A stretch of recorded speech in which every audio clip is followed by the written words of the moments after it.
Di kota Malang, Rara, seorang wanita muda penuh impian, memutuskan untuk menggelar pernikahan impiannya. Orang tuanya telah memberikan modal 200 juta. Namun Rara ingin sesuatu yang lebih. Resepsi glamor dengan foto booth artistik, gaun desainer, dan hidangan premium untuk para tamu.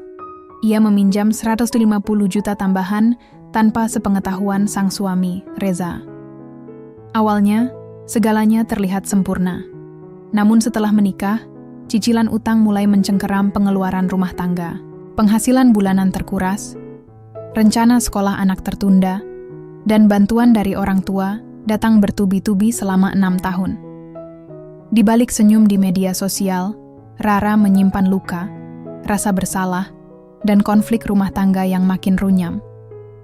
Konflik memuncak ketika Reza mengetahui sumber beban finansial mereka dan merasa dikhianati. Di antara cinta, gengsi, dan realita, Rara harus memilih, terus mempertahankan mimpi masa lalu atau menyelamatkan masa depan keluarganya. Hari itu, langit Malang berawan tipis, seolah ikut menunggu keputusan besar yang akan diambil Rara. Di kamarnya yang penuh kertas-kertas catatan, brosur wedding organizer, dan coretan angka-angka, Rara duduk di depan laptop dengan ekspresi campur aduk. Tangannya memegang ballpoint, tetapi tak satu pun angka pada kertas berhasil diselesaikan. 200 juta dari mama papa, gumamnya pelan, mengingat percakapan 2 minggu lalu di ruang keluarga. Gunakan ini buat modal nikah, Ra, sekali seumur hidup, kata sang ayah saat itu sambil menyerahkan map coklat yang berisi rekening koran. Gak usah mikir yang muluk-muluk, yang penting sah dan berkesan. Awalnya, Rara senang bukan main. 200 juta bukan jumlah kecil. Ia dan Reza, tunangannya, sudah sepakat akan menikah sederhana. Toh, yang penting itu rumah tangganya, bukan pestanya, begitu prinsip Reza. Tapi semua berubah ketika Rara mulai membuka Instagram dan TikTok. Undangan lucu dari kertas daur ulang yang bisa ditanam, foto booth bergaya vintage dengan lighting khusus, kue bertingkat dengan topping edible gold, dan menu makanan yang sekelas hotel bintang 5, semua menggoda dan terasa pantas untuk hari besar mereka. Apalagi ketika sepupunya baru saja menggelar pesta megah di Batu, lengkap dengan fireworks dan iringan biola saat masuk ke pelaminan. Rara hanya bisa berkomentar, "Keren banget," sambil menelan ludah. Gengsi, pikirnya, kadang datang dari harapan orang lain, tapi lebih sering datang dari dalam dirinya sendiri. Seminggu kemudian, Rara dan Reza mengunjungi gedung pernikahan yang mereka incar sejak dulu, Gardenia Hall, yang terletak di kaki bukit kota. Tempat itu seperti dongeng, dikelilingi taman bunga, hidup dengan lorong kaca menuju aula utama, dan langit-langit tinggi yang membuat suasana tampak megah. "Bagus banget ya, Mas," kata Rara sambil memeluk tangan Reza. Reza mengangguk pelan. "Iya, bagus. Tapi kamu tahu, ini di luar rencana awal kita. Cuma nambah dikit kok, Mas.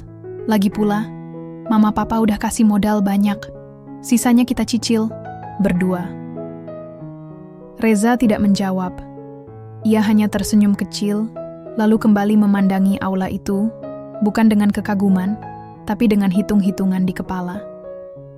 Perencanaan pesta mulai intens. Rara membuat Excel sheet berisi rincian vendor.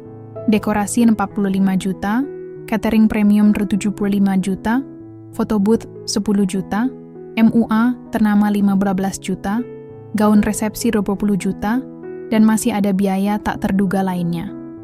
Angka-angka itu terus naik seperti suhu tubuh orang demam. Ketika total sudah menyentuh 350 juta, Rara mulai panik. Namun ia tak mau mundur. Maka malam itu, ia membuka aplikasi pinjaman online yang pernah direkomendasikan teman. Setelah melewati beberapa langkah verifikasi dan memastikan cicilan bulanannya masih masuk akal, ia menekan tombol ajukan, "Sekarang." Sidil 50 juta. Disetujui.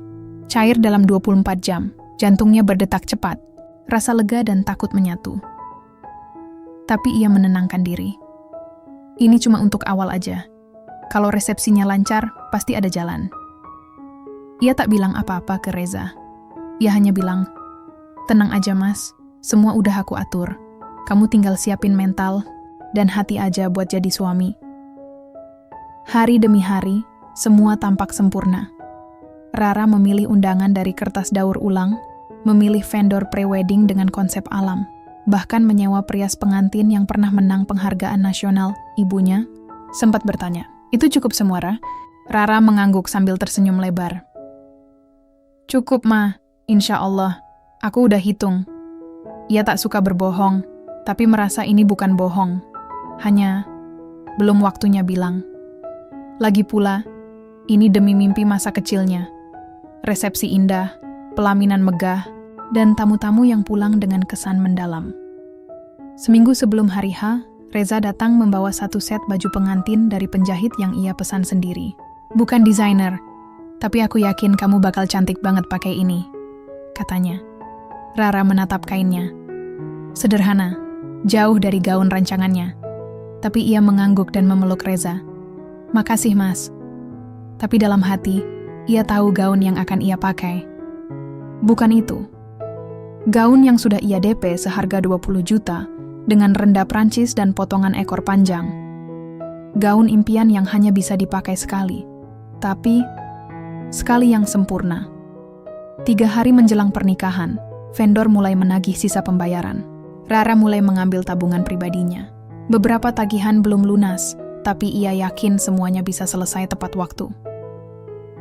Suatu malam, ketika Reza tertidur di sofa usai lembur di sekolah, Rara duduk sendirian di meja makan, menatap struk digital dan cicilan pertama yang akan berjalan 2 minggu setelah resepsi. Ia menarik napas panjang, lalu membuka laptop dan mengetik. Cara menyusun anggaran pasca pernikahan saat punya utang. Tapi tak ada jawaban yang benar-benar meyakinkan. Ia hanya bisa memeluk lutut dan berkata dalam hati, "Tolong, jangan sampai Reza tahu, belum sekarang." Matahari pagi menyorot malu-malu di sela tirai putih kamar hotel bintang 4 tempat Rara menginap semalam. Suara musik instrumental mengalun dari speaker Bluetooth di meja rias. Tangan-tangan tim makeup artist bergerak cekatan, mengaplikasikan sentuhan akhir pada wajah Rara yang kini tampak bersinar, bukan hanya karena highlight di tulang pipinya, tapi juga karena campuran gugup dan bahagia yang bercampur jadi satu. "Cantik banget, Mbak," ucap salah satu tim MUA sambil merapikan kerudung satin berwarna gading. Rara mengangguk kecil, menahan napas dalam-dalam. Cermin besar di depannya memantulkan bayangan dirinya yang sudah siap jadi pengantin. Gaun putih gading yang menjuntai hingga lantai, rendah halus di lengan dan leher, serta veil tipis yang menjuntai seperti kabut pagi. Semua terlihat seperti mimpi. Mimpi masa kecil yang dibentuk dari potongan sinetron, akun wedding dream di Instagram, dan cerita sahabat-sahabatnya. Hari ini, ia akan sah menjadi istri Reza. Jam menunjukkan pukul 9 ketika mobil pengantin datang menjemput. Di luar, cuaca cerah. Jalan menuju Gardenia Hall tampak ramai. Barisan papan bunga berjejer sejak gerbang. Masuk. Ada ucapan dari kantor tempat Reza mengajar, dari keluarga besar Rara di Blitar, dan bahkan dari teman-teman SMP yang entah bagaimana tahu tanggalnya. Gedung itu sendiri seperti panggung megah. Dekorasi serba putih dan hijau menghiasi aula utama, bunga, lili, eukaliptus, dan dedaunan yang menggantung dari langit-langit seperti hutan kecil yang tumbuh dalam gedung. Foto booth bergaya rustik berdiri di sudut kanan, lengkap dengan kamera profesional dan properti lucu seperti topi silinder dan papan Just Married. Musik live mulai memainkan alunan lagu cinta yang lembut. Rara dan Reza berdiri di pelaminan, tangan mereka saling menggenggam, tersenyum ke arah tamu yang datang silih berganti. Semua orang terlihat bahagia. "Pernikahan kalian megah banget, Ra," kata Tika, sahabat Rara sejak kuliah. "Foto booth-nya keren, makanannya juga mantap banget. Aku tadi ambil 2 kali loh rendangnya." Rara tertawa, padahal kakinya mulai pegal karena berdiri terlalu lama. Ia membalas senyum tamu-tamu yang mengantre, bersalaman, mencoba tetap ramah walau tubuhnya mulai lelah. Sementara itu, Reza tampak kaku. Bukan karena tak bahagia, tapi karena merasa tempat ini terlalu mewah. Ia hanya guru biasa, dan tahu banyak biaya pesta ini bukan dari tabungan bersama, tapi ia memilih diam. menghormati hari besar istrinya. "Mas," bisik Rara saat ada jeda sebentar. "Kamu capek?" Reza menggeleng. "Enggak, aku cuma belum terbiasa aja sama suasana kayak gini." Rara menatapnya sebentar, lalu tersenyum, dan kembali melayani tamu. Siang menjelang sore, resepsi mulai reda. Beberapa tamu berpamitan, vendor mulai berkemas, dan aula besar perlahan sunyi. Rara duduk di kursi pengantin, membuka high heels-nya sambil memijat betis. Seorang panitia mendekat dan menyodorkan berkas. "Maaf Mbak Rara, ini invoice terakhir dari tim catering. Sesuai kesepakatan, sisa pelunasan ditransfer hari ini. Ya." Rara mengambil kertas itu dan mengangguk. Angkanya 35 juta.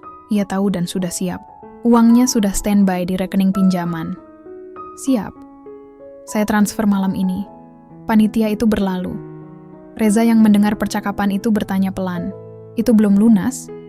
Rara menoleh. "Iya, yang itu doang. Sisanya udah aku beresin semua kok. Aman." Reza tampak ingin bertanya lebih jauh, tapi urung. Ia hanya memijat keningnya dan berdiri, membantu Rara berdiri dan menggandengnya menuju mobil pengantin. Malam pertama mereka bukan seperti di sinetron. Tidak penuh lilin dan kelopak mawar. Tapi lebih seperti dua orang lelah yang akhirnya punya waktu berdua setelah seharian dikelilingi ratusan tamu. Reza meletakkan dasinya di kursi, lalu duduk di tepi ranjang hotel tempat mereka menginap malam itu. Ia menatap Rara yang sedang melepas aksesori dari kepalanya. "Selamat, Ra." "Selamat juga, Mas." Mereka tertawa kecil. "Kamu bahagia?" tanya Reza. "Banget," jawab Rara cepat. Tapi setelah hening beberapa detik, ia menambahkan, "Tapi juga agak takut." Reza menoleh. "Takut kenapa?" Rara menggeleng. "Takut nggak bisa jadi istri yang baik." Reza meraih tangan Rara. "Nggak ada yang langsung jago. Kita belajar bareng." Rara mengangguk. Tapi di dalam hatinya, ketakutan yang ia maksud lebih dari itu. Ia takut cicilan pertama jatuh tempo dalam 2 minggu lagi, dan setelah itu, ada puluhan cicilan lagi. Tengah malam, ketika Reza sudah tertidur, Rara mengambil ponselnya. Ia membuka aplikasi pinjaman, lalu melihat notifikasi. Tagihan bulan pertama 5.700.000 akan jatuh tempo dalam 13 hari. Jumlah itu mungkin tampak kecil jika dilihat dari skala resepsi hari ini. Tapi kalau dikalikan 36 bulan, dengan bunga berjalan, jumlah totalnya bisa membunuh anggaran bulanan mereka. Rara menelan ludah. Matanya mulai berkaca-kaca. Di luar jendela, langit malang masih cerah. Tapi dalam hatinya, mulai turun gerimis kecil. Keesokan paginya, mereka sarapan bersama. Reza tampak santai, menikmati bubur ayam dan kopi panas. Ia bercerita soal guru-guru di sekolah yang iri, karena istrinya secantik. Rara tertawa. Tapi dalam hatinya, ia mulai menghitung. Sebulan ke depan, ia harus menyiapkan cicilan bulanan, menutup sisa pembayaran gaun, mulai mikir tabungan kontrakan. Dan, yang paling berat, bersikap seolah semuanya baik-baik saja. Di atas kertas, resepsi, mereka sempurna. Tapi di balik itu semua, Rara tahu, hidup baru mereka dimulai dengan utang yang besar. Dan diam-diam menyimpan banyak risiko. Dan ia belum memberitahu suaminya satupun soal itu. 3 minggu setelah hari pernikahan, suasana berubah drastis. Tidak ada lagi hiasan bunga, gaun mewah, atau tamu-tamu berpakaian rapi. Kini, Rara dan Reza tinggal di sebuah rumah kontrakan kecil di kawasan Tlogomas. 2 kamar tidur, 1 dapur, sempit, dan ruang tamu yang masih kosong kecuali karpet bulu bekas hadiah pernikahan dari teman kampus. Pagi itu, suara ayam tetangga terdengar keras di balik dinding tipis. Rara terbangun lebih dulu, lalu menuju dapur untuk merebus air. Gaji pertama Reza sebagai guru sudah masuk kemarin, dan langsung habis untuk bayar kontrakan, tagihan listrik, serta cicilan pertama pinjaman yang diam-diam. Rara bayar dari rekeningnya, sendiri. Masih sisa 200.000, gumamnya pelan sambil mengaduk teh. Dan itu harus cukup sampai akhir bulan.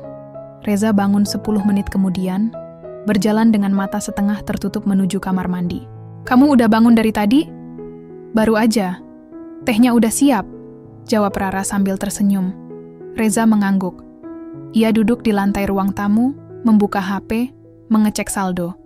Raut wajahnya berubah seketika. "Loh, kok tinggal segini?" tanyanya, heran. "Kemarin kayaknya masih utuh." Rara buru-buru mendekat, duduk di sebelah suaminya. "Aku kemarin bayar cicilan," jawabnya pelan. Reza menoleh. "Cicilan? Cicilan apa?" Hening Rara menarik napas panjang, lalu mulai menjelaskan. Tentang pinjaman 150 juta, tentang rincian biaya tambahan resepsi, dan bagaimana selama ini ia menyembunyikannya karena takut merusak suasana. Reza tak langsung marah, tapi matanya menatap kosong, seakan otaknya berusaha mencerna sesuatu yang jauh lebih berat dari pelajaran sejarah di sekolah. "Jadi, selama ini kamu sendiri yang tanggung?" Rara mengangguk. "Aku pikir bisa aku atur, tapi ternyata makin berat." Reza memejamkan mata, lalu berdiri, berjalan keluar rumah, duduk di teras kecil yang hanya cukup untuk 2 kursi plastik. Rara menyusul beberapa menit kemudian. Mereka duduk berdampingan, tanpa suara. Akhirnya Reza berkata pelan, "Aku nggak marah kamu ngambil keputusan sendiri, Ra. Aku cuma sedih kenapa kamu pikir kamu harus tanggung sendiri semua beban itu. Aku nggak mau kamu malu, Mas. Aku cuma pengen hari itu jadi sempurna. Buat kita." Reza menatap langit yang mulai mendung. Hari itu memang sempurna, tapi ternyata biayanya terlalu mahal. Bulan-bulan berikutnya berjalan pelan dan berat. Setiap tanggal tua, ketegangan muncul.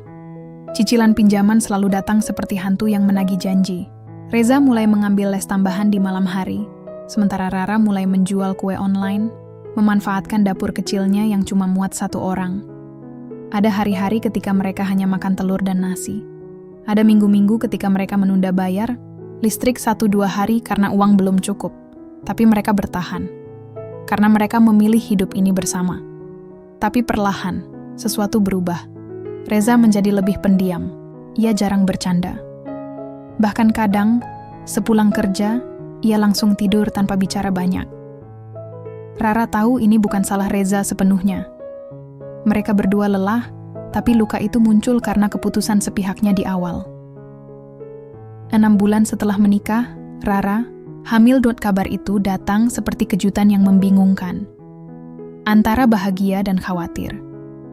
Bahagia karena akhirnya ada cahaya kecil dalam rumah tangga mereka. Tapi juga khawatir karena biaya hidup akan naik drastis. Biaya cek ke dokter kandungan, vitamin, persiapan persalinan, semuanya bukan hal sepele. Dan utang mereka masih tersisa lebih dari 120 juta. Orang tua Rara sesekali membantu. Kirim sembako atau transfer uang saat benar-benar genting. Tapi bantuan itu justru menambah rasa bersalah di hati Rara. Ia merasa sudah dewasa, menikah, tapi tetap bergantung pada keluarga. Suatu malam, setelah janin dalam kandungannya mulai menendang, Rara menangis diam-diam di kamar. Ia memeluk perutnya dan berkata, "Nak, maaf ya. Mama belum bisa kasih kamu hidup yang nyaman, tapi Mama janji akan berusaha." Di ruangan sebelah, Reza duduk termenung, menatap catatan pengeluaran yang tak pernah cukup. Ia belum tahu bagaimana cara menghadapi bulan depan, waktu berlalu. Anak mereka lahir sehat, diberi nama Langit, tapi utang masih bertengger seperti awan gelap di atas kepala. Setiap gaji masuk, sebagian besar langsung hilang untuk bayar cicilan. Langit tumbuh cepat, tapi ada banyak hal yang harus mereka tahan. Tidak bisa beli mainan, harus menunda imunisasi karena uang belum ada. Bahkan pernah sekali harus pinjam lagi hanya untuk beli susu. Reza tak lagi banyak bicara soal pernikahan mereka. Ia fokus kerja, mengajar pagi sampai sore, les malam hari, kadang tidur di kursi karena terlalu lelah. Rara juga mulai dingin, bukan karena tak cinta, tapi karena terlalu sibuk menahan beban. Hubungan mereka tak lagi hangat. Cinta masih ada, tapi tertutup kabut kepenatan. Suatu malam, Langit demam tinggi. Suhu tubuhnya mencapai hampir 40 derajat. Rara panik. Reza yang baru pulang dari les langsung menggendong anaknya, sementara Rara membuka dompet. Isinya hanya lembaran, receh dan kertas belanja. Puskesmas sudah tutup, ucap Rara panik. Harus ke klinik. Tapi, Reza membuka dompetnya sendiri. Saldo tinggal 50.000. Mereka saling berpandangan. Lalu, tanpa kata, Rara menelpon ibunya. Malam itu, orang tua Rara datang membawa uang dan mobil. Mereka mengantar cucunya ke klinik, membayar semua tagihan, lalu pulang tanpa banyak bicara. Sebelum masuk mobil, ayah Rara sempat menepuk bahu Reza dan berkata pelan, "Lain kali jangan gengsi, Za. Minta tolong itu bukan kelemahan." Reza hanya mengangguk. Ia terlalu lelah bahkan untuk merasa malu. Setelah semuanya tenang, Reza duduk di samping tempat tidur, menatap langit yang sudah tertidur. Rara duduk di lantai, bersandar ke ranjang. Mereka tak bicara lama. Sampai akhirnya Reza berkata pelan, "Kita nggak bisa hidup begini terus, Ra." Rara menatapnya. "Kamu mau pisah?" Reza menggeleng cepat. "Bukan, tapi kita harus ubah cara kita jalanin hidup. Kita butuh rencana baru, yang jujur, terbuka, dan realistis." Rara mengangguk. Matanya mulai berkaca-kaca. "Aku juga capek bohongin diri sendiri. Aku cuma pengen semuanya terlihat baik. Tapi kenyataannya, nggak sesimpel itu." Malam itu, mereka mulai membuat ulang lembar kehidupan. Menulis ulang rencana. Bukan dengan pesta dan mimpi, tapi dengan anggaran, prioritas, dan kesepakatan baru. 2 tahun berlalu sejak hari Rara dan Reza mengucap janji suci. Anak mereka, Langit, kini sudah bisa berjalan dan mengoceh tanpa henti, menjadi satu-satunya sumber tawa dalam rumah mungil yang semakin sesak, bukan oleh barang, tapi oleh tekanan yang terus menumpuk. Cicilan pinjaman masih tersisa 78 juta. Setiap bulan, 5,47 juta tetap harus disisihkan dari penghasilan Reza dan Rara, yang digabung tak sampai 9 juta. Itu belum termasuk biaya hidup, kebutuhan Langit, dan ongkos tak terduga. Tak jarang, mereka harus menunda pembayaran demi beli susu atau obat. Suatu malam, Reza pulang larut karena mengajar tambahan di bimbel luar kota. Ia membawa nasi bungkus untuk Rara, seperti biasa. Tapi malam itu, Rara menolak makan. Wajahnya tampak kusam, tubuhnya sedikit menggigil. "Aku pusing, Mas. Kayaknya masuk angin." Reza duduk di sampingnya. Ia menyentuh kening istrinya. "Kamu demam, Ra. Besok ke dokter ya." "Uangnya dari mana?" gumam Rara lirih. Reza terdiam. Ia tak punya jawaban. Besoknya, Rara tetap bangun pagi, menyiapkan sarapan dan menyuapi Langit. Tapi tubuhnya melemah, hingga akhirnya ia tumbang di dapur saat hendak mencuci piring. Reza yang belum berangkat langsung mengangkat tubuh Rara ke kamar, memanggil tetangga sebelah yang kebetulan bidan, dan meminjam motor untuk pergi beli obat. Hari itu menjadi titik kelelahan paling nyata bagi Reza.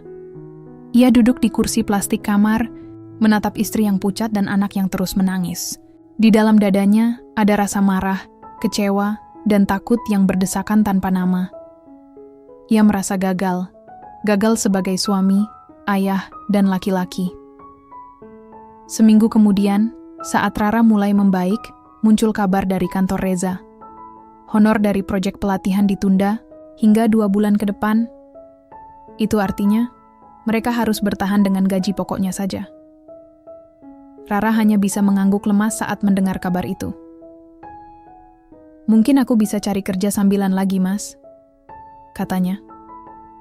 Reza menatap Rara tajam. "Kamu baru sembuh, Ra. Mau sampai kapan kita begini terus? Harusnya dari awal kamu cerita soal utang itu. Harusnya kita nggak perlu adakan pesta semewah itu." Nada Reza meninggi.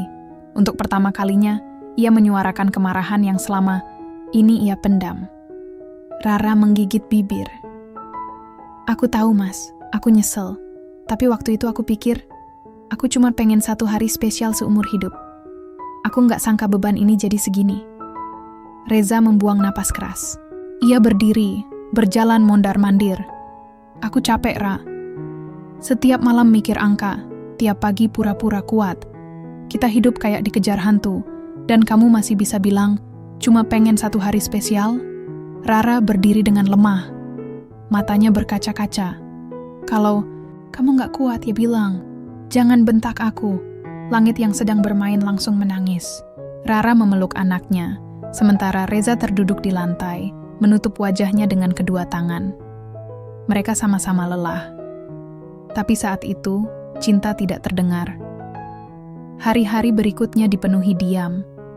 Mereka tetap menjalankan peran sebagai orang tua, memasak, bekerja, menyuapi, mengantar imunisasi, tapi bicara hanya seperlunya. Seperti dua orang asing yang tinggal di rumah sama, tapi hati saling berjauhan. Rara mulai mencatat pengeluaran dengan lebih ketat. Ia berhenti jual kue dan beralih menjadi reseller baju bayi, berharap untung sedikit dari penjualan online. Tapi, kadang barang tak laku, dan biaya ongkir justru merugikan. Sementara itu, Reza makin jarang pulang tepat waktu. Ia menghabiskan waktu lebih lama di sekolah atau di masjid, mencari ruang tenang dari tekanan di rumah. Suatu malam, ia pulang dan mendapati Rara duduk di ruang tamu dengan amplop terbuka. "Apa ini?" tanya Reza. "Tagihan baru. Bunga pinjaman naik karena keterlambatan bulan lalu." Reza memejamkan mata.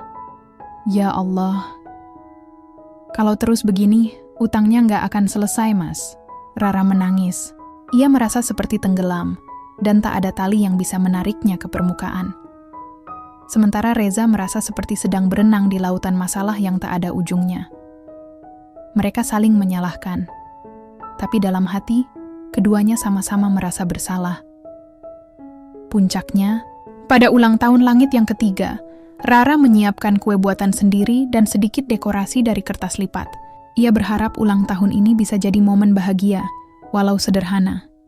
Tapi Reza pulang terlambat, membawa wajah letih dan kantong plastik berisi susu formula. Rara mencoba tetap tersenyum. Tapi Reza malah duduk tanpa bicara. "Kamu nggak bilang, 'Selamat ke langit'?" tanya Rara pelan. Reza menatap anaknya sebentar, lalu mengangguk. "Selamat ulang tahun, Nak." Suasana hening. Lalu Rara berkata, "Mas, kita bisa bahas ini sekarang?" Reza menatap istrinya. "Bahas apa lagi, Ra?" Rara memberanikan diri. Kalau kita berhenti dulu dari cicilan, kita coba negosiasi ulang. Aku udah tanya, temanku yang kerja di koperasi, mungkin bisa di-reschedule." Reza berdiri. "Kamu mau kabur dari tanggung jawab? Pinjaman itu atas nama kamu, Ra. Kalau kamu ngotot dari awal, sekarang juga harus berani selesaikan." "Tapi aku nggak sanggup sendiri." Rara menangis. "Aku juga nggak sanggup." Suara mereka meninggi. Langit bersembunyi di balik meja. Di antara tangis anaknya, Rara memeluk langit sambil menangis makin kencang. Reza keluar rumah malam itu. Tak berkata apa-apa. Tak membawa apa-apa. Di dalam kamar, Rara duduk diam. Matanya bengkak. Ia tahu ini bukan sekadar soal uang. Ini tentang luka, tentang rasa tak dihargai, tentang beban yang sejak awal tak pernah benar-benar dibagi rata. Ia sadar, mungkin cinta saja memang tak cukup. Tapi kalau cinta pun hilang, apa yang masih tersisa? Pagi itu, rumah kontrakan Rara dan Reza hening seperti biasanya. Langit masih terlelap, dan udara telogomas yang dingin membuat selimut terasa lebih berat dari biasanya. Tapi bukan udara yang membuat dada Rara sesak, melainkan pesan singkat dari ibunya yang ia baca sebelum subuh. "Ra, ayah minta kamu dan Reza datang ke rumah minggu ini. Kita harus bicara baik-baik soal keuangan kalian." Pesan yang tampaknya biasa, tapi menusuk lebih dalam dari yang ia sangka. Rara menatap layar HP cukup lama, tak langsung membalas. Matanya mengarah ke sudut kamar yang mulai lembab karena musim hujan, lalu ke langit-langit yang penuh sarang laba-laba kecil. Rumah ini sudah terlalu lama tak disentuh kebahagiaan. Saat Reza bangun, Rara hanya menyerahkan HP-nya. Reza membaca pesan itu cepat. Ia tak bilang apa-apa. Hanya mengangguk, lalu menuju kamar mandi. 2 hari kemudian, mereka bertiga duduk di ruang tamu rumah orang tua Rara. Sofa empuk, karpet bersih, dan pendingin ruangan membuat suasana begitu berbeda dari rumah kontrakan mereka. Tapi justru perbedaan itulah yang bikin dada Reza semakin berat.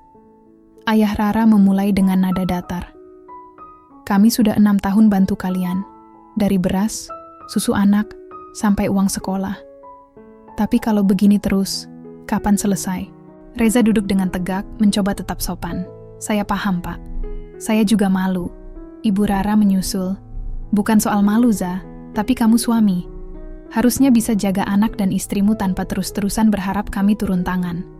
Perkataan itu memukul keras. Di depan anaknya sendiri, di rumah besar yang dulunya juga rumah masa kecil Rara, Reza merasa kecil. Ia ingin menjelaskan, tapi setiap kalimat terasa salah. Sementara Rara hanya diam, tak tahu harus membela siapa. Ayahnya melanjutkan, kami bisa bantu bayar lunas pinjaman itu. Tapi dengan syarat, kalian tinggal di sini, Langit sekolah di sini, dan Rara bantu urus usaha kue ibumu. Kamu, Za, bisa lanjut ngajar di sekolah sekitar. Reza menoleh ke Rara. Ini maksudnya kita pisah rumah? Ibunya menjawab, bukan pisah, Reza. Ini bentuk tanggung jawab. Kamu masih bagian dari keluarga ini, tapi keluarga ini sudah terlalu lelah menutup luka yang kalian buat sendiri. Di perjalanan pulang, mobil yang dikendarai Reza melaju pelan. Rara duduk diam di sebelahnya. Langit tertidur di belakang, tak tahu betapa berat dunia orang dewasa yang sedang membicarakan masa depannya. Kalau aku bilang nggak setuju, kamu marah? Tanya Reza lirih. Rara tak langsung jawab. Ia tahu Reza sedang menahan rasa ditusuk harga diri. Mereka cuma pengen bantu, Mas. Tapi dengan cara mendikte hidup kita. Rara menghela napas. Kalau kita terus ngoyo sendiri, Langit nggak akan dapat hidup yang layak. Aku juga capek. Aku pengen pulang, Mas. Reza menepikan mobilnya. Kita bisa atur ulang. Cari kerja sampingan bareng. Aku rela kerja apapun, asal kita nggak perlu dibayang-bayangi rasa berutang budi ke orang tuamu seumur hidup. Rara menatap suaminya. Kamu pikir aku nggak malu? Tiap kali minta tolong, aku juga ngerasa kayak anak kecil. Tapi kenyataannya, kita nggak cukup kuat. Kita perlu pegangan, Mas. Mereka tak melanjutkan obrolan itu. Malam itu, setelah Langit tidur, Reza duduk sendirian di teras rumah, menyalakan rokok yang sejak lama ia tinggalkan. Dulu ia berhenti demi Rara, demi Langit. Tapi malam itu, ia butuh sesuatu yang menenangkan. Meski cuma asap dan pahitnya tembakau, Rara memergokinya dari balik jendela. Ia tak marah, tak berkata apa-apa, hanya kembali ke kamar dengan perasaan perih. Karena tahu suaminya sudah terlalu jauh dari sosok lelaki yang dulu ia kenal. 2 minggu setelah pertemuan itu, keadaan tak juga membaik. Rara mulai mengemasi sebagian pakaian dan perlengkapan Langit, bersiap pindah sementara ke rumah orang tuanya untuk menenangkan pikiran. Keputusan itu disepakati setelah pertengkaran ketiga di bulan itu, yang terjadi hanya karena masalah telur habis dan susu belum dibeli. Aku nggak pisah, Mas. Ucap Rara pelan saat pamit. Aku cuma pengen pikir jernih. Kamu juga. Reza mengangguk, tapi tak berkata apa-apa. Ia mengantar Rara dan Langit naik taksi online dengan tatapan kosong. Tak ada ciuman perpisahan, tak ada janji kapan akan kembali. Hari-hari di rumah orang tua Rara berjalan seperti irama yang tak dikenal. Ia diminta bantu menjaga toko kue, membantu bungkus pesanan, dan ikut turun ke pasar pagi-pagi. Di satu sisi, hidup terasa lebih ringan. Tak ada cicilan, tak ada kekhawatiran beli gas habis. Tapi di sisi lain, ia merasa seperti kehilangan dirinya. Orang tuanya baik, tapi selalu mengingatkan. Soal utang, soal kesalahan masa lalu, soal betapa beruntungnya kamu punya orang tua yang masih peduli. Kata-kata itu lama-lama menjadi cambuk, bukan pelipur. Setiap malam, Rara menangis diam-diam, sambil memandangi foto Reza di HP-nya. Suaminya tak pernah menelepon, hanya sesekali membalas pesan dengan singkat. Langit sehat? Iya, kamu jaga diri. 2 kalimat. Lalu hening lagi. Satu malam, Reza akhirnya mengirim pesan panjang. Aku minta maaf. Bukan karena aku salah, tapi karena aku belum cukup jadi laki-laki yang bisa buat kamu tenang. Kalau kamu lebih bahagia di sana, enggak apa-apa. Tapi jangan ajak langit jauhi aku. Aku tetap ayahnya. Pesan itu dibaca Rara berkali-kali. Ia menangis, bukan karena sedih, tapi karena sadar. Cinta mereka mungkin masih ada, tapi keduanya sama-sama terlalu remuk untuk menyelamatkan rumah yang sudah nyaris runtuh. Hari ke-40. Rara tinggal di rumah orang tuanya. Sudah lebih dari sebulan sejak ia dan Reza benar-benar berbicara. Hubungan mereka menggantung di ujung sunyi. Tak ada pertengkaran lagi, tapi juga tak ada pelukan atau panggilan rindu. Hanya deretan, hari yang lewat, kosong tanpa arah. Pagi itu, Rara mengantar Langit ke Paudi dekat rumah. Di depan gerbang, seorang ibu muda menegur ramah. Suaminya belum pulang dari luar kota ya? Rara hanya tersenyum kecil. Iya, kerja. Ia tidak sanggup menjelaskan. Bahkan pada orang asing. Bukan karena malu, tapi karena hatinya sendiri belum paham. Apa ini masih disebut pernikahan? Atau hanya kesepakatan sunyi yang belum resmi putus? Di dapur, ibunya mengeluh soal pegawai toko yang telat masuk. Rara cepat-cepat mencuci piring dan membantu menyusun pesanan kue ulang tahun. Tangannya bergerak, tapi pikirannya melayang. Setiap hari ia berpura-pura sibuk. Seolah hidupnya normal, seolah tidak ada rumah tangga yang sedang terbelah, seolah langit tidak bertanya 2 kali semalam. Ayah kemana, Bu? Jawaban Rara selalu sama. Ayah kerja, sayang. Padahal ia sendiri tidak yakin Reza bekerja atau sedang tenggelam dalam kesedihan yang sama. Siang itu, ayahnya duduk di ruang makan, memanggil Rara dengan suara pelan.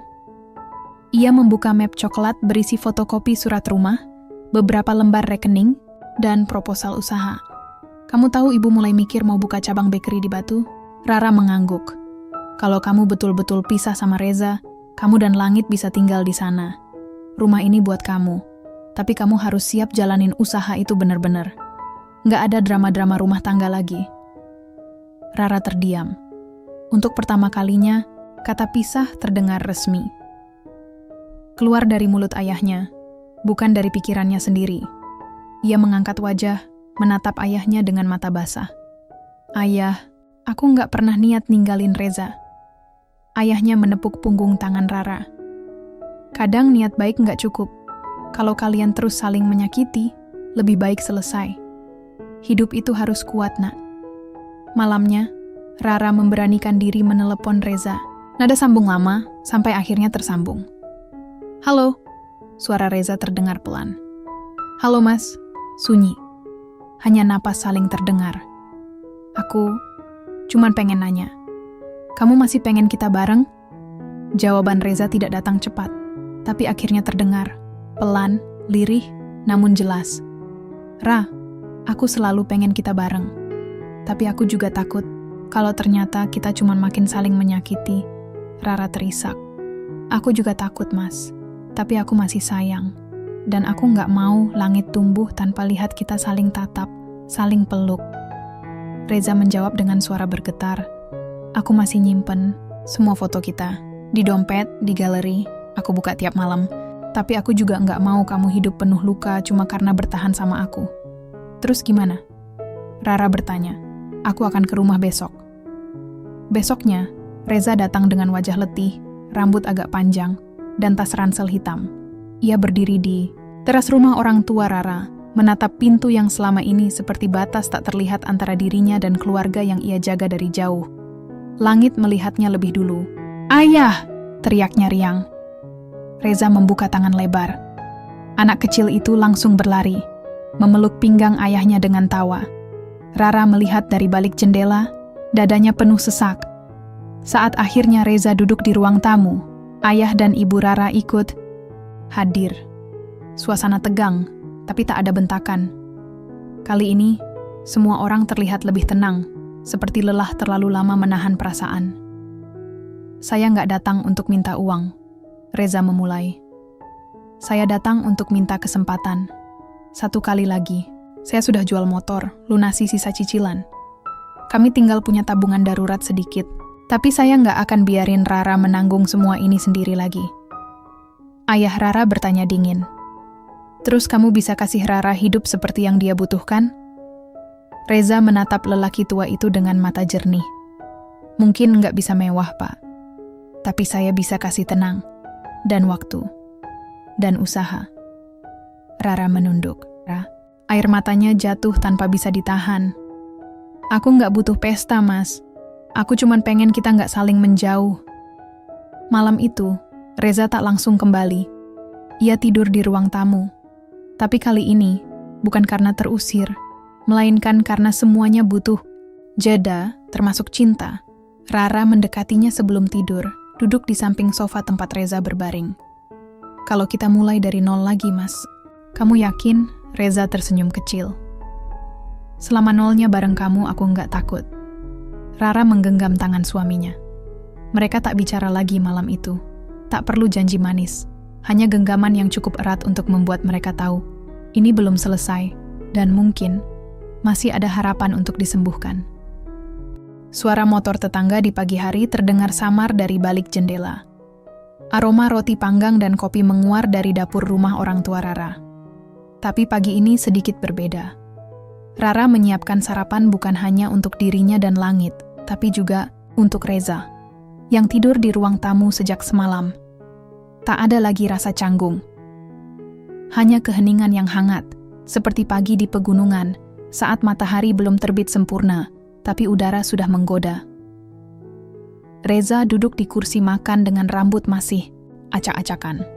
Ia menyeruput kopi buatan Rara sambil sesekali menatap wajah istrinya yang sibuk mengiris roti. Tak ada kata maaf atau terima kasih yang keluar, tapi mata mereka saling bicara. Kita mulai lagi. Beberapa hari setelah itu, mereka resmi kembali ke rumah kontrakan di Tlogomas. Rumah kecil itu menyambut mereka dengan atap bocor dan kulkas kosong. Tapi Reza dan Rara tak lagi mengeluh. Mereka mulai dari awal. Bukan dari kemewahan, tapi dari kesepahaman. Rara membuka usaha kecil, menjual kue buatan ibunya lewat daring. Ia belajar promosi, memotret produknya sendiri dengan HP tua, lalu mengunggah ke grup-grup WhatsApp dan Instagram. Pesanan pertama hanya 2 kotak, tapi senyum Rara seperti baru memenangkan lomba. Reza mengambil jam tambahan di sekolah. Sore hari, ia membantu Rara mengantar pesanan. Langit ikut duduk di boncengan, memegang kotak kue seperti memegang harta karun. Hidup mereka perlahan terisi, bukan oleh uang, tapi oleh rutinitas yang jujur dan saling menopang. Tapi tentu saja, semuanya tidak langsung mulus. Pernah suatu malam Reza pulang dengan wajah muram. Gajinya dipotong karena telat masuk. Di meja makan, hanya ada nasi dan telur dadar. Rara tak bertanya, hanya menyendok nasi dan membaginya. Besok kita coba jualan dari jam pagi ya, Mas. Aku mau cobain menu baru juga, pastel isi kari. Reza menatap istrinya, lalu mengangguk. Kadang, harapan tak datang dalam bentuk uang. Kadang, harapan hanya butuh teman satu meja makan yang tidak pergi. Setelah 3 bulan, mereka berhasil menyisihkan sedikit tabungan. Jumlahnya belum cukup banyak, tapi cukup untuk membeli lemari es bekas dan meja belajar baru untuk Langit. Anak itu tak tahu betapa sulit orang tuanya menabung uang jajan sendiri demi 1 set meja belajar. Tapi di matanya, hadiah itu seperti sihir. "Terima kasih, Ayah, Ibu," katanya sambil memeluk mereka. Reza memeluk anaknya erat, menahan air, mata yang hampir jatuh. Ia tidak menangis, tapi hatinya meleleh. Rara suatu malam duduk di balkon kecil rumah kontrakan mereka. Angin sejuk menampar lembut wajahnya. Ia membuka galeri ponsel, melihat kembali foto-foto pernikahan mewahnya dulu. Gaun putih, foto booth, lampu kristal, menu premium. Waktu itu ia pikir semua itu penting. Tapi malam ini, ia sadar. Yang lebih penting adalah punya seseorang yang tetap di sisi ketika pesta sudah lama usai. Reza datang membawa 2 gelas teh hangat. "Kamu lihat foto-foto itu lagi?" tanyanya. Rara tersenyum tipis. "Iya." Aku mikir, kalau dulu kita nikah sederhana aja, mungkin kita nggak harus menyesal selama ini. Reza duduk di sebelahnya. Mungkin, tapi mungkin juga, tanpa kesalahan itu, kita nggak akan tahu bagaimana rasanya kehilangan, lalu benar-benar pulang. Rara memandang wajah suaminya. Kamu nggak nyesel nikah sama aku? Reza menggeleng, pelan tapi pasti. Nggak pernah. Aku cuma nyesel nggak lebih dewasa waktu kamu butuh sandaran. Beberapa minggu kemudian, Rara diminta menjadi pembicara, kecil-kecilan di kelompok ibu-ibu muda di kelurahan. Ia diminta cerita soal pengalaman bangkit dari tekanan utang pasca pernikahan. Di tengah ruangan penuh wajah penasaran itu, Rara berdiri dengan suara bergetar tapi tegas. Dulu saya pikir kebahagiaan itu bisa dibeli. Gaun mahal, foto cantik, pesta besar, tapi ternyata yang kita beli justru tekanan yang mengiris pelan-pelan. Saya bersyukur Tuhan kasih saya suami yang tetap tinggal. Meski kami pernah saling kecewa, kami nggak pernah betul-betul pergi. Beberapa peserta menitikkan air mata. Salah satu dari mereka berkata pelan, "Terima kasih Mbak, saya jadi ngerasa nggak sendirian." Malamnya, Reza memeluk Rara dari belakang saat mereka mencuci piring. "Kamu bikin aku bangga hari ini," bisiknya. Rara tersenyum, tanpa menoleh. "Kita bangga karena kita nggak nyerah." "Betul." Pelan-pelan kita pulang. Sudah hampir 2 tahun sejak pesta pernikahan itu usai. Fotonya masih tersimpan di album, bukan di figura besar, bukan pula dipajang di ruang tamu, tapi tetap ada, sebagai kenangan, bukan kebanggaan. Hari ini, Rara berdiri di dapur rumah mungil. Mereka menyiapkan sarapan untuk 3 orang, dirinya, Reza, dan Langit. Di luar, matahari menari malu-malu di antara celah tirai. Tak ada suara mewah, tak ada musik lembut, hanya denting wajan dan tawa kecil anak mereka yang sedang belajar membaca. Buaku, Langit mengernyit. Reza tertawa dari ruang tengah. "Itu buku, Nak." Langit mengangguk. "Oh, kirain nama buah baru. Hidup mereka sekarang tidak kaya, tapi cukup. Mereka sudah tidak lagi membayar cicilan utang yang mencekik." Beberapa bulan lalu, Rara dan Reza menyelesaikan pembayaran terakhir dari sisa pinjaman yang sempat membelenggu selama bertahun-tahun. Hari itu, mereka hanya saling pandang. Tak ada pesta. Tapi malamnya, mereka duduk berdua di lantai, makan nasi, goreng sambil tertawa seperti remaja. "Masih ingat waktu kita makan cuma garam sama kerupuk?" tanya Rara. Reza mengangguk. "Dan tetap aja kamu bilang, enak kok." Rara tersenyum. "Karena yang duduk di depanku kamu, Mas." Usaha kue Rara pelan-pelan berkembang. Ia sudah punya 2 karyawan. Reza tetap mengajar di sekolah, tapi sekarang mulai membuat kelas bimbingan belajar di rumah. Anak-anak tetangga mulai berdatangan sore hari. Ruang tamu mereka berubah jadi tempat belajar yang penuh warna dan canda. Langit kini duduk di kelas 1 SD. Ia anak yang ceria dan senang menggambar. Di lembar tugasnya, ada gambar rumah kecil dengan 3 orang, ayah, ibu, dan dirinya, dengan tulisan di atasnya, "Rumahku bukan besar tapi hangat." Rara membaca itu sambil berlinang air mata. Sore itu, mereka duduk bertiga di teras. Angin, kota Malang meniupkan aroma basah dari pepohonan setelah hujan siang. Reza menyeduh kopi, Rara memakan risoles dari pesanan hari itu, dan Langit menggambar lagi. Kali ini menambahkan kucing di samping rumah. "Bu, kucing ini namanya siapa?" Rara berpikir sebentar. "Namanya Syukur." Reza tertawa. "Kenapa harus syukur?" "Karena kita sekarang punya cukup banyak hal untuk disyukuri." Reza menatap istrinya. Lelah bertahun-tahun seolah sirna dalam satu kalimat sederhana itu. Suatu malam, Rara duduk sendiri di depan cermin. Ia melihat dirinya kini. Tidak lagi sesempurna hari pernikahan dulu, tidak lagi semuda di usia 20-an. Tapi ia justru merasa lebih utuh. Ia bukan Rara yang haus pengakuan lewat pesta besar. Ia bukan gadis yang menilai cinta dari ukuran panggung pelaminan. Ia kini seorang istri, ibu, dan wanita yang berdiri dari kegagalan, lalu memilih untuk tetap tinggal. Reza mendekat, meletakkan tangan di pundaknya. "Kamu cantik." "Padahal aku lagi nggak pakai makeup," jawab Rara sambil tersenyum kecil. Karena kamu nggak perlu riasan buat kelihatan kuat.